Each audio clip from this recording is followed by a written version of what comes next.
जो एक वो केस हुआ है सिंगू बॉर्डर के ऊपर, उसके लिए सभी निहंगों को और सिखों को जो टारगेट कर रहे हैं ना, जो टारगेट किया जा रहा है, उसके लिए पहले जवाब सुन लेना अपना आराम से।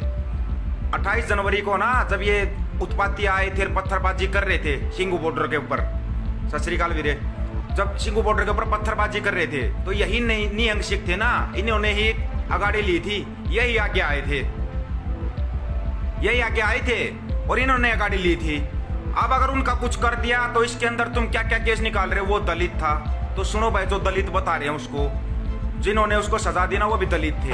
और एक केस क्या था, पूरा केस था गुरु ग्रंथ साहिब का अपमान बेअदबी करने के लिए, और एक बार नहीं की थी, बार बार की जा रही थी। पहले एक जवाब दो मेरे को, अगर कोई तुम्हारे बाप के साथ बेअदबी या कुछ करता है और बार बार तुम्हारे को कुछ कहेगा, तुम्हारे पीछे लगा रहेगा, अगर तुम्हारे बाप के साथ बदतमीजी करेगा तो तुम क्या करोगे? अगले ने खुद सरेंडर कर दिया। ये लोग डरते नहीं है ना, इनको कोई मौत का डर है ना और कोई डर है, इनको कोई डर नहीं है, कोई डर नहीं है इनको कि सोच रहे इनको कोई डर होगा या कुछ हो, कोई डर नहीं, सरेंडर कर दिया आराम से। और अगलों ने बोल दिया अगर बेअदबी बार बार करोगे तो सजा मिलेगी। सबको पता है निहंग सिख कौन है और सिख कौन है। इसके अंदर तुम ये अपना ये निकालना, अपना ये एजेंडा चला देना उसके अंदर। वो दलित था, बड़े यार दिमाग वाले बंदे हो तुम, निकाल के लिया है, वो दलित था, मारने वाले थे वो भी तो, उनमें भी तो दलित थे, उनमें नहीं थे क्या? अपनी जो ये एक प्रोपगंडा सरकार चाहती है वो तुमने चलाना शुरू कर दिया। जो एक वो केस हुआ है सिंगू बॉर्डर के ऊपर, उसके लिए सभी निहंगों को और सिखों को जो टारगेट कर रहे हैं ना, जो टारगेट किया जा रहा है, उसके लिए पहले जवाब सुन लेना अपना आराम से। 28 जनवरी को ना, जब ये उत्पाती आए थे, पत्थरबाजी कर रहे थे सिंगू बॉर्डर के ऊपर, सत श्री अकाल वीरे, जब सिंगू बॉर्डर के ऊपर पत्थरबाजी कर रहे थे तो यही निहंग सिख थे ना, इन्होंने ही आगाड़ी ली थी, यही आगे आए थे, यही आगे आए थे और इन्होंने आगाड़ी ली थी। अब अगर उनका कुछ कर दिया तो इसके अंदर तुम क्या क्या केस निकाल रहे हो, वो दलित था तो सुनो भाई, जो दलित बता रहे हैं उसको, जिन्होंने उसको सजा दी ना वो भी दलित थे। और एक केस क्या था, पूरा केस था गुरु ग्रंथ साहिब का अपमान बेअदबी करने के लिए, और एक बार नहीं की थी, बार बार की जा रही थी। उसको समझाया गया था, बार बार छोड़ा गया था, लेकिन फिर कर रहा था बार बार, तो बार बार करेगा। पहले एक जवाब दो मेरे को, अगर कोई तुम्हारे बाप के साथ बेअदबी या कुछ करता है और बार बार तुम्हारे को कुछ कहेगा, तुम्हारे पीछे लगा रहेगा, अगर तुम्हारे बाप के साथ बदतमीजी करेगा तो तुम क्या करोगे? बताना एक बार। दूसरी चीज, अगले ने खुद सरेंडर कर दिया। ये लोग डरते नहीं है ना, इनको कोई मौत का डर है ना और कोई डर है, इनको कोई डर नहीं है, कोई डर नहीं है इनको कि सोच रहे इनको कोई डर होगा या कुछ हो, कोई डर नहीं, सरेंडर कर दिया आराम से। और अगलों ने बोल दिया अगर बेअदबी बार बार करोगे तो सजा मिलेगी। सबको पता है निहंग सिख कौन है और सिख कौन है। इसके अंदर तुम ये अपना ये निकालना, अपना ये एजेंडा चला देना उसके अंदर। वो दलित था, बड़े यार दिमाग वाले बंदे हो तुम, निकाल के लिया है, वो दलित था, मारने वाले थे वो भी तो, उनमें भी तो दलित थे, उनमें नहीं थे क्या? अपनी जो ये एक प्रोपगंडा सरकार चाहती है वो तुमने चलाना शुरू कर दिया, वो चलाना शुरू कर दिया, चलाना शुरू कर दिया ना तुम अपना। तुम्हारे को तो एक प्रोपगंडा चाहिए और तुम उसके आधार पर चलना शुरू कर देते हो। कितने बार टारगेट किया गया, बार बार सिंगू बॉर्डर को, कितने बार टारगेट किया गया? कौन है बचाने वाला? यही नहीं सिंह आगाड़ी लेते हैं ना। टिकरी बॉर्डर पे आगे कर लो ना ऐसा काम है। टिकरी बॉर्डर पे क्यों तुम्हारे पता, तुम वहां पर अगर हिंदूवादी को एजेंडा चलाते हो या कुछ चलाते हो, तुम्हारे को जवाब देने वाले बैठे हैं वहां पर हरियाणा वाले बैठे हुए हैं, तुम्हारे को ठोक का जवाब देते हैं। वहां पे करने की कोशिश की थी टिकरी पर भी, तुम्हारे को जवाब मिल गया था ना। तुम कितनी ही कोशिश करो इस आंदोलन के साथ तोड़ने की, कुछ करने की, यही निहंग सिख हैं वहां सिंगू बॉर्डर पर जो गाड़ी लेते और बचाते हैं। अगर किया है, तुम्हारे को डर है, मैं बताऊंगा रीजन क्या है इसका रीजन है डर, क्योंकि डर की राजनीति ये लोग करते हैं और इनको डर लगता है अगर वहां पर निहंग बैठे रहेंगे, तुम अपनी कोई साजिश रचोगे तो तुम्हारे को जवाब दिया जाएगा, तुम्हारे को वहां पर जवाब दिया जाएगा। जवाब देने वाले बैठे हुए हैं, जवाब देने वाले बैठे हुए वहां पर। बीजेपी को ये डर लगा, उन्होंने एक प्रोपगंडा चलाया कि इनके अंदर के सिख, हिंदू, दलित, हिंदू, इस टाइप का कुछ करके प्रोपगंडा चलाकर इस आंदोलन को तोड़ दिया जाए। आंदोलन तुम्हारे बस का नहीं है, कुदरती उठा हुआ आंदोलन, ये तो तुम्हारे से नहीं टूटेगा। इसके बारे में तो तुम भूल जाना कि तुम इस टाइप के कोई प्रोपगंडे चलाकर और इस आंदोलन को तोड़ दोगे। तुम आंदोलन नहीं तोड़ पाओगे, आंदोलन पर कोई भी आंच नहीं आएगी। जिसने गलत किया उसने सरेंडर कर दिया सरेंडर, क्या बच गया फिर? अब तुम्हारे पास बोलने के लिए कुछ नहीं बचा, तो तुमने एक नया प्रोपगंडा चलाया कि जो इसको काटा गया वो एक दलित था। दलित का प्रोपगंडा लेके आए तुम। कितने ही प्रोपगंडे लेके आओ, तुम्हारे को जवाब देने के लिए बैठे सोशल मीडिया पर, ये जवाब दिया जाएगा। क्यों? तुम्हारे प्रोपगंडे सोशल मीडिया और मीडिया के जरिए चलते हैं, और मीडिया की काट ये सोशल मीडिया है। सोशल मीडिया पे तुम्हारे को काट मिल जाती है। इसलिए तुम क्या इस सोशल मीडिया के ऊपर तुम धीरे धीरे बैन लगाते जा रहे हो, बैन लगाते जा रहे हो। कोई अगर सच्चा बोलता, सच्चाई बोलता है, कल भी बताया था, अगर तुम इतने ही ज्यादा एजेंडे चलाने वाले, कुछ चलाने वाले हो, चाइना की तरफ से कुछ होता है तुम्हारे मुंह में दही जम जाती है। तुम बात करते हो पाकिस्तान को बर्बाद करने की, मुसलमानों को बर्बाद करने की, यही बात करते हो ना। तो ये बताओ, भूखमरी के अंदर अपना देश 101 में नंबर पर आ गया, 116 देशों की सूची में, विश्व के अंदर 101 में नंबर पर आ गया। सबसे बड़े अनुत्पादक हम, और हम ही भूखमरी में 101 में नंबर के ऊपर। इस प्रोपेगेंडे को क्यों नहीं समझ रहे तुम?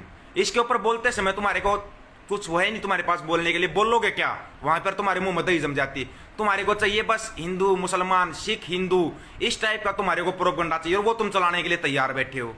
ऐसा है, अगर तुम्हारा धर्म तो धर्म है, उसको तो तुम इतनी जल्दी मानते हो, हमारा धर्म बहुत बड़ा है। अगर दूसरे के धर्म के ऊपर बार बार उंगली करोगे तो तुम्हारे को जब जवाब मिलता है तो तुम्हारे पास फिर कोई सवाल नहीं बचता। फिर तुम आ जाते हो उसी के ऊपर गाली गलोच, ये करने पर लग जाते हो ना। यही है तुम्हारे पास, और कुछ है नहीं तुम्हारे पास, और यही तुम करते आए हो। ये अब यहां पर नहीं चलेगा। अगलों ने बता दिया, अपना वो गुरु ग्रंथ साहिब को अपने एक बाप के समान मानते हैं, उसके साथ अगर बेअदबी करोगे तो तुम्हारे को जवाब मिल जाएगा। जवाब मिल गया ना तुम्हारे को। अब तुम्हारे को डर है, तुमने एक नया प्रोपेगेंडा चलाया कि वहां से निहंगों को उठा दिया जाए। जब निहंगों ने किया, उन्होंने स्पष्ट और साफ बोल दिया कि उन्होंने बेअदबी की है, हमारे उसके साथ की है, गुरु ग्रंथ साहिब के साथ बेअदबी की है, तो हमने जवाब दे दिया और उस बंदे ने सरेंडर कर दिया। अब कुछ बचा है क्या इस मामले में बोलने के लिए? तो अगर तुम्हारे को इतनी ज्यादा दिक्कत आ रही है तो वहां पे जाके बॉर्डर पे बैठो। अगर तुम इतने ही ज्यादा हितैषी हो, किसान हितैषी बन रहे हो तुम, तो वहां पे बॉर्डर पे जाके बैठो।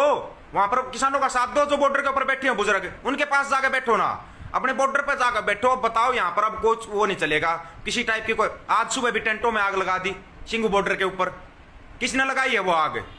अब भी ढूंढ के लाओ उसके अंदर वो आग किसने लगाई, उसके अंदर कुछ ना कुछ ढूंढ के लाओ तुमने। यहाँ प्रोपेगेंडा, एसी जल गए, फ्रिज जल गए, बहुत सी चीजों का, चलो जान का नुकसान हुआ, लेकिन माल का नुकसान तो हुआ ना, माल का नुकसान हुआ। उस नुकसान को कौन पूरा करेगा?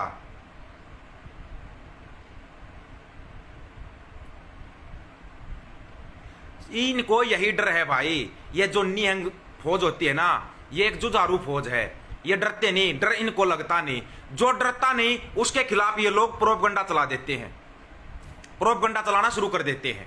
और इनके पास कुछ भी नहीं है प्रोपेगेंडा, सिवाय प्रोपेगेंडे के कुछ है इनके पास। अगर कोई आवाज उठाता है, ये लोग सेना के नाम पर भी राजनीति करेंगे, धर्म के नाम पर भी करेंगे, जातिवाद के नाम पर भी करेंगे। ये हर चीज के नाम पर राजनीति कर सकते हैं। जब इनको कोई जवाब देता है, अगर कोई जवाब देने वाला खड़ा हो जाता, कोई सैनिक जवाब दे तो देशद्रोही गद्दार, अगर किसी जातिवाद कर रहे हैं, उसी जाति के लोग खड़े होकर अगर इनको जवाब देना शुरू कर देते हैं तो उनको जात से बाहर कर दो, ये कर दो, ये प्रोपेगेंडे। ये किसी के धर्म के खिलाफ उंगली उठाते हैं, अगर उसी धर्म के लोग खड़े होकर इनका ठोक कर जवाब दे देते हैं तो ये उनके खिलाफ नया प्रोपेगेंडा ले आते हैं।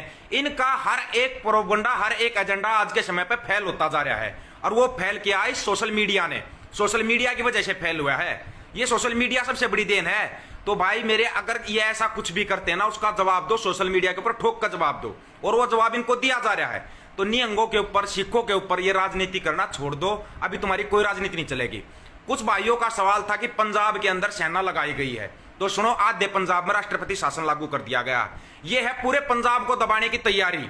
और जो रोड निकाला गया ना पंजाब से होता, जो पाकिस्तान में जा रहा है, वो अपने उद्योगपतियों के लिए रोड निकाला इन्होंने, उद्योगपतियों के लिए। कब तुम्हारी आंखें खुलेंगी? ये पूरे पंजाब को दबाने के लिए चले हुए हैं। और उन्हीं पंजाब को दबाने के लिए सिखों और निहंगों पर निशाना बनाया जा रहा है। बार बार सिखों को टारगेट किया जा रहा है। आधे पंजाब के अंदर राष्ट्रपति शासन लागू कर दिया। तो मुख्यमंत्री ने बोल दिया ठीक है, पूरे पंजाब में राष्ट्रपति शासन लागू कर दो, लेकिन तुम्हारी कोई भी चाल सफल नहीं होने दी जाएगी। ये इसलिए चाहते हैं कि चारों तरफ से होकर के हिंदू सिख करके इस टाइप का प्रोपेगेंडा चला के, ताकि सभी सिखों के खिलाफ हो जाए, कोई उनके साथ खड़ा ना हो, और ये पंजाब को दबा दें। दबाने की साजिश है, पूरे पंजाब को दबाने की साजिश। अगर नहीं, अब इन्होंने टारगेट के ऊपर पूरे पंजाब को रखा हुआ है। ये बात तुम्हारी समझ में कब आएगी? जो फौज लगाई गई ना पंजाब के अंदर, वो इसीलिए लगाई गई है, वो इसीलिए लगाई गई है। कब आपकी समझ में ये आएगा? ये लोग एक निशाना बनाते हैं, उस निशाने के अंदर आप फंस जाते हो, उसी निशाने के अंदर आप फंस जाते हो। कौन इसका जवाब कौन देगा? अगर आप लोग इनकी बातों में आकर इनसे दूर हो जाओगे, नहीं सिखों से हमारा कोई लेना देना नहीं है, अगर उनसे दूर हो जाओगे ना, वो आपके साथ कंधे से कंधा मिलाकर खड़े हैं, तो आपको उनको साथ खड़े होने में क्या शर्म आ रही है? अगर कोई बात होती है तो उनके साथ, उनके पास खड़े होकर सवाल करो, भाई ये आपके बंदे ने गलत किया। जिस बंदे ने गलत किया उसने अपना सरेंडर कर दिया कि मेरे को मौत का कोई डर नहीं है, लेकिन हमारे गुरु ग्रंथ साहिब का कोई अपमान करेगा तो हम उसको नहीं छोड़ेंगे। अगले ने सरेंडर कर दिया, बात वहीं पर खत्म होगी। अब यहां पर देखो, प्रशासन अज्ञात लोगों के खिलाफ मुकदमा दर्ज कर रहा है। अरे भाई, जिसने किया उसने सरेंडर कर दिया, फिर अज्ञात लोगों का क्या वो आ गया? ये यहां पर साजिश रची जा रही है पूरे सिखों को दबाने की। अगर आपकी समझ में आ गया हो तो पूरे पंजाब को दबाने की साजिश है। इनको क्या था? इनको डर था ना, जो एक बात मैंने बार बार बोली थी, वो बात आज ध्यान से सुन लेना। जो संयुक्त पंजाब एक होता जा रहा ना, इनको डर है बस इन संघियों को, इन बीजेपी सरकार को वही डर था, वही डर था, और वही डर इनके सामने आ गया। उस डर के मारे इन्होंने एक नई चाल चली और सिखों को अलग करने की चाल चल दी। कब आपकी समझ में आएगा ये? कब समझ में आएगा? नहीं समझ में आया हो तो बता दो। अगर ये चाल ना हो तो आप पंजाब में जाइए और ताजा हालात देखिए, आपकी समझ में आ जाएगा। जो पंजाब के अंदर इन्होंने हालात बना रखे हैं ना, 50 किलोमीटर तक इन्होंने जो बीएसएफ लगा रखी है, वो इसलिए लगा रखी है एकदम से अचानक से पंजाब को दबाएंगे, और उसके लिए ये नया प्रोपगंडा चलाते हैं। बस हिंदू के नाम पर आप लोगों को दूर कर दिया जाएगा, हरियाणा वालों को दूर कर दिया जाएगा, यूपी वालों को दूर कर दिया जाएगा, राजस्थान वालों को दूर कर दिया जाएगा। नहीं भाई, कोई दूर नहीं होगा। सभी भाई खड़े हैं पंजाब के लिए। पंजाब हमारा है, हम पंजाब के हैं, वो हमारा बड़ा भाई है। अगर उसके साथ कुछ भी होता है तो पूरा हरियाणा, पूरा उत्तर प्रदेश और पूरा राजस्थान खड़ा होगा पंजाब के लिए। ये मत समझ जाना, इस गलतफहमी में मत रह जाना कि ये कोई भी चाल चलकर पंजाब को दबा देंगे। पंजाब को ऐसे नहीं दबने देना है। इनकी चाल को समझो, इनकी गहराई को समझो दोस्तों। जिस दिन इनकी गहराई को आप समझ जाओगे ना, तब आपको पता लगेगा कि ये लोग कैसी कैसी चाल चलते हैं। इनकी चालों को समझना शुरू कर दो, आपको सोचना और समझना पड़ेगा। ये एक नई फिल्म लेके आते हैं ना, तो उस फिल्म के अंदर भी कुछ ना कुछ होता है। इन्होंने तो बस एक बहाना चाहिए, बहाना लेकर ये दबा देते हैं। सबको पता है सिख और ये निहंग है, एक लड़ाकू कौम है ये। इस लड़ाकू कौम को दबाने के लिए इन लोगों ने अलग अलग तरह की फिल्में चला दी, अलग अलग तरह की फिल्में चला दी, और उन फिल्मों में आप फंसते चले गए। ये बात हमने भी बोली थी, हमने भी बोली थी कि भाई ठीक है, जिसने गलती की उसको सजा देगा प्रशासन। और अगले ने सरेंडर कर दिया, लेकिन नहीं, ये लोग यहीं पर नहीं रुके। पंजाब के अंदर भी राष्ट्रपति शासन लगाएंगे। इनको डर है कि ये एक लड़ाका कौम है जो जागरूक हो गई है। इनको डर लगा कि हरियाणा, उत्तर प्रदेश और राजस्थान इनके साथ खड़ा हो गया। अगर ये साथ खड़ा होगा तो ये अपनी लड़ाई जीत जाएंगे। ये तुम्हारी एकता से डरते हैं। सभी दोस्तों से एक रिक्वेस्ट है, एक रिक्वेस्ट है सभी दोस्तों से, वीडियो को ज्यादा ज्यादा साथ शेयर कर देना भाई। और कोई भी भाई इनके प्रोपगंडे में फंस गया, ये मत भूल जाना कि ये सरदार हैं, जो सिख हैं या निहंग है, ये हमारे से दूर हैं।